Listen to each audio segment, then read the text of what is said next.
ছোট উঠে পড়, অনেক বেলা হয়েছে, চল দুজনে মিলে ঘরের কাজগুলো সেরে নি। সকাল সকাল আমার ঘুমটা ভাঙিয়ে দিলে, তুমি কি আমার গ্ল্যামার নষ্ট করতে চাও? সকাল সকাল উঠলে গ্ল্যামার নষ্ট হয় না ছোট।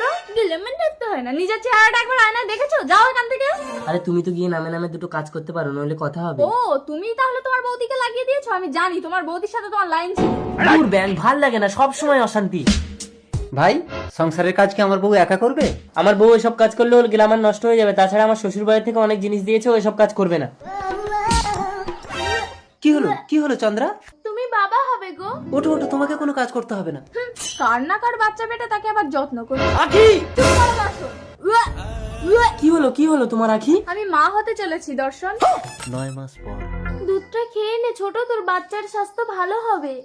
দিদি তোমাকে না বলেছি আমার সামনে যখন আসবে তখন মুখ ঢাকা দিয়ে আসবে, না হলে আমার বাচ্চা তোমার মতন কালো কুচ্ছিত দেখতে হবে। আখি, বৌদি এই অবস্থায় সংসারে সব কাজ করে না খেয়ে তোমার জন্য দুধ নিয়ে আসলো, আর তুমি বৌদিকে অপমান করছো। ও বৌদিকে কিছু বললে তোমার গায়ে ফোসকা পড়ে না? এই বাচ্চা যদি তোমার মতো দেখতে হয়, সেদিন তুমি আমার রূপটা দেখে নিও। আখি, ঠাকুরপো, আখির পেটে বাচ্চা, ওর গায়ে হাত তুলবে না। বৌদি কি হলো তোমার? আখি, দাদা। কি হলো ভাই?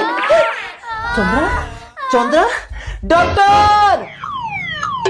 বড় বউ ঠিক আছে, ছোট বউ মৃত বাচ্চার জন্ম দিয়েছে, কিন্তু জ্ঞান ফেরার আগেও যদি জীবিত বাচ্চা না দেখে তাহলে ওর কন্ডিশন খারাপ হতে পারে।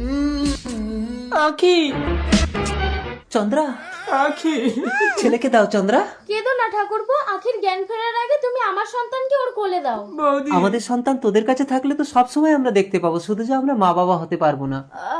আখির জ্ঞান ফিরছি। মরা বাচ্চা আমাকে দাও ঠাকুরপো। আমার বাচ্চা, আমার বাচ্চা। আমাদের ছেলে তো অবিকল তোমার মতো দেখতে হয়েছে দর্শন। আর ওর কি হলো? আমি মৃত সন্তানের জন্ম দিয়েছি আখি। পেটে বাচ্চা নিয়ে বাড়ির সমস্ত কাজ করলে তো মরা বাচ্চা হবেই। কেঁদো না চন্দ্রা, আমাদের ছেলে কি হবে? ওদের ছেলে মানে তো আমাদেরই ছেলে। না, আমাদের ছেলেকে নিয়ে আমরা অনেক দূরে চলে যাব। দ্বিতীয় ভাগ দেখতে চাইলে প্লিজ বলুন।